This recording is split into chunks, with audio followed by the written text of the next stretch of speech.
प्रतापगढ़ में सीएम योगी आदित्यनाथ का कांग्रेस और सपा पर तीखा हमला।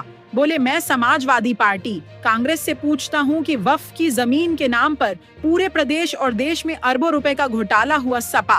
कांग्रेस ने आज तक कोई सवाल उठाया। कहा कि कांग्रेस और सपा से तो अब गिरगिट भी शर्मा रहे हैं। संपादक मयंक सक्सेना की रिपोर्ट। बावजूद भी इतने लोग अयोध्या कैसे आ रहे हैं, उनको चिंता इस बात की है।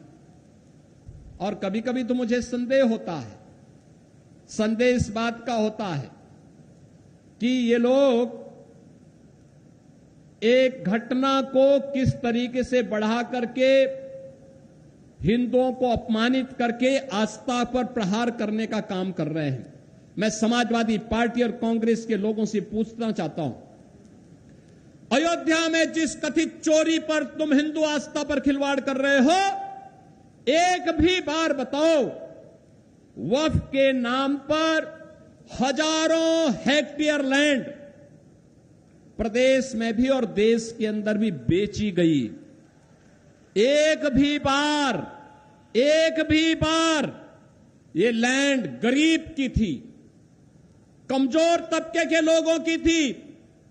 ये लैंड जिसको गरीबों के नाम पर पट्टा दिया जा सकता था, जहां पर कन्वेंशन सेंटर बनाया जा सकता था, जहां पर किसी राजेंद्र मौर्य जैसे किसी गरीब व्यापारी के लिए दुकानें और व्यापारिक प्रतिष्ठान बनाए जा सकते थे, जहां से वह अपनी प्रतिभा और अपनी कारीगरी का परिचय देकर के दुनिया को देता।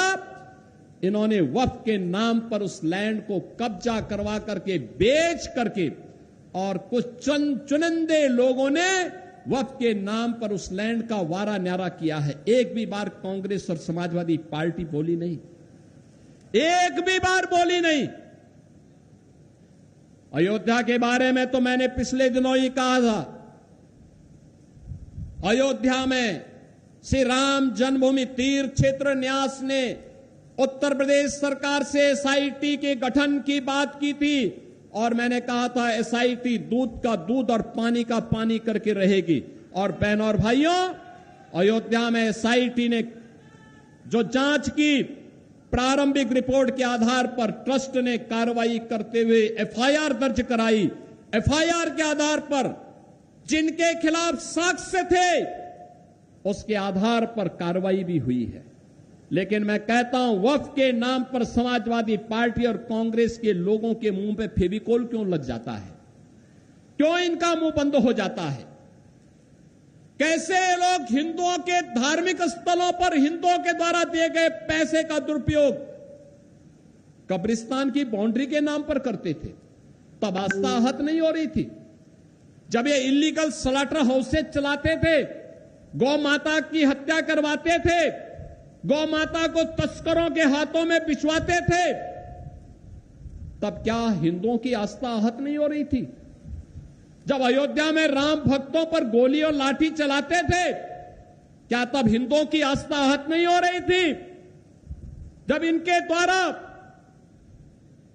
भगवान राम और भगवान कृष्ण को काल्पनिक कहा जा रहा था, तब क्या हिंदुओं की आस्था आहत नहीं हो रही थी? मैं पूछना चाहता हूं समाजवादी पार्टी और कांग्रेस से, जब ये कावड़ यात्रा को प्रतिबंधित करते थे, क्या तब हिंदुओं की आस्था आहत नहीं हो रही थी? जब इनके द्वारा श्री कृष्ण जन्माष्टमी के आयोजन पर रोक लगाई जाती थी, दुर्गा पूजा के पंडालों को रोका जाता था, तब क्या हिंदुओं की आस्था आहत नहीं होती थी? जब किसी हिंदू पर्व और त्योहार के पहले दंगे और उपद्रव शुरू होते थे, तब क्या हिंदुओं की आस्था आहत नहीं होती थी? क्या इसका जवाब कांग्रेस और समाजवादी पार्टी के लोग देंगे? और यह प्रश्न हम में से हर जागरूक नागरिक को इनसे करना चाहिए। इन लोगों से प्रश्न पूछा जाना चाहिए, तुम्हें क्या अधिकार है? श्री राम जन्मभूमि ट्रस्ट कार्य कर रहा है और मंदिर की व्यवस्था का संचालन कर रहा है। उस ट्रस्ट के कार्य में किसी का हस्तक्षेप नहीं। ट्रस्ट जिस प्रकार के कार्यों को आगे बढ़ा रहा है, आज भगवान राम का भव्य मंदिर उस रूप में हम सबके सामने दिखाई दे रहा है। कितना भव्य मंदिर! इनकी पीड़ा तो ये थी कि जहां पे ये बाबरी का गुलामी ढांचा देखना चाहते थे, आज आप सबके पुरुषार्थ से वहां भगवान राम का दुनिया का सबसे बड़ा मंदिर खड़ा है। और यही तो पीड़ा समाजवादी पार्टी की।